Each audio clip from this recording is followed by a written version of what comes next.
Everyone, welcome back to our channel Muskan का kitchen. आज हम एक नई, डिफरेंट और इंटरेस्टिंग सी चीज़ बनाने जा रहे हैं जो कि है the viral squid game honeycomb candy. ये साउथ कोरिया की ट्रेडिशनल कैंडी है जो कि काफ़ी टाइम से वहाँ पे फेमस है, लेकिन इसकी परचेस में बूस्ट स्क्विड गेम सीरीज के रिलीज होने के बाद से शुरू हुआ है और इसी सीरीज की वजह से ये कैंडी साउथ कोरिया के साथ साथ वर्ल्ड वाइड फेमस हो चुकी है। अब इस कैंडी की ओरिजिन, पॉपुलैरिटी और इसकी तारीफ काफी हो चुकी है, तो हम इस कैंडी को क्यों बना रहे हैं वो भी जान लेते हैं। पिछले कुछ दिनों से जब से ये स्क्विड गेम सीरीज रिलीज हुई है उसके बाद से ही सब लोग ये ट्राई कर रहे हैं या फिर ट्राई करना चाह रहे हैं कि अगर वो उस गेम में वहां पे एज अ पार्टिसिपेंट प्रेजेंट होते और उनको ये वाला टास्क दिया जाता तो क्या वो इस टास्क को कंप्लीट कर सकते थे या फिर नहीं। तो मुझे भी यही ट्राई करना था कि क्या मुझसे ये वाला राउंड कंप्लीट हो पाएगा। खैर, जो भी रिजल्ट है वो हमें वीडियो की एंड में पता चल ही जाएगा। वैसे इस शेप को परफेक्टली निकालने से ज़्यादा बड़ा और डिफिकल्ट टास्क तो इस कैंडी को बनाने का होता है। बड़े नखरे वाली कैंडी है ये, मुझसे तो एक बार में बनी ही नहीं। मैंने इसे जब फर्स्ट टाइम बनाई थी ना तो मैंने इसकी कुछ वीडियो नहीं निकाली थी क्योंकि मैं इसको ऐसे ही बना रही थी, लेकिन इसे बनाते वक्त मुझसे एक ज़रा सी गलती हो गई जिसकी वजह से ये कैंडी कैंडी तो दिख रही थी लेकिन इसका टेस्ट कैंडियों वाला नहीं था, एकदम जहर लग रही थी।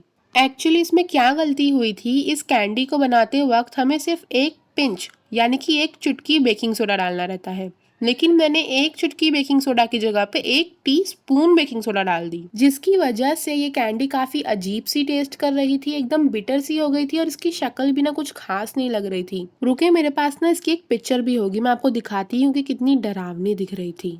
अच्छा, उससे पहले ना हम यहाँ पे देख लेते हैं कि हमें ये कैंडी बनाने के लिए किन किन चीज़ों की ज़रूरत होगी। तो सबसे पहले मैंने एक ट्रे ली हूँ, ट्रे पे मैंने खूब सारा ऑयल लगा दी हूँ। हमें ट्रे पे अच्छा खासा ऑयल लगाना है ताकि जब कैंडी ठंडी होगी तो वो ट्रे से इजीली निकल जाएगी। फिर हम एक छोटू सा प्लेट लेंगे जिसकी बेस पे हम ढेर सारा ऑयल लगा देंगे।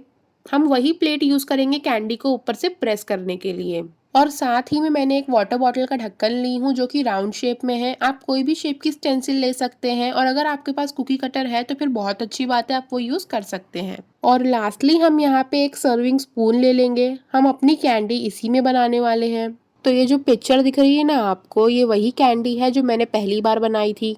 देखे कैसे कहीं पे लाइट पैचेस, कहीं पे डार्क पैचेस और पोर्स भी दिख रहे हैं आपको। वैसे इस कैंडी में ना पोर्स वगैरह कुछ नहीं होते हैं, एक्चुअली वो बेकिंग सोडा की क्वांटिटी ज़्यादा हो जाने की वजह से ना ये कैंडी ऐसे दिखने लगी है। तो पहली बार बनाने से तो हमें ये मालूम पड़ा है कि बेकिंग सोडा हमें सिर्फ एक चुटकी लेना है, उससे ज़्यादा नहीं लेना है वरना कैंडी हमारी ख़राब हो जाएगी। मेरा फर्स्ट ट्रायल ख़राब होने के बाद मैंने फिर से सेकेंड बार ट्राई करी कैंडी बनाना, और अभी सेकेंड बार हम कैसे बना रहे हैं वो देखते हैं।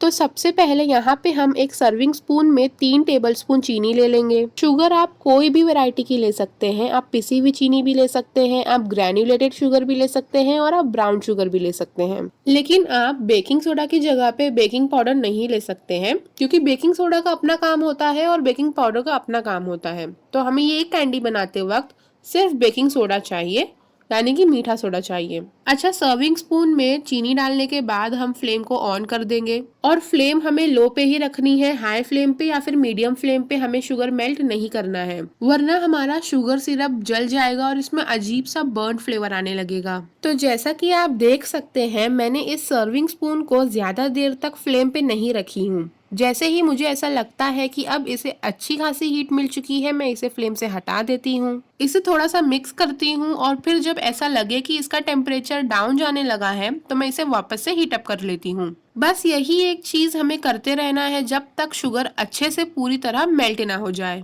अच्छा, ये जो चीज है जिससे मैं इस शुगर सिरप को मिक्स कर रही हूँ ये एक वुडन स्टिक है। अगर आपके पास है तो आप यूज कर सकते हैं, लेकिन अगर आपके पास नहीं है तो आप एक स्पून भी ले सकते हैं इसे मिक्स करने के लिए। अब जबकि शुगर अच्छे से मेल्ट हो चुकी है तो हम फ्लेम को ऑफ कर देंगे। आपको इसमें एक भी क्रिस्टल नहीं दिखाई दे रहे होंगे तो इसका मतलब है कि शुगर अच्छे से मेल्ट हो चुकी है।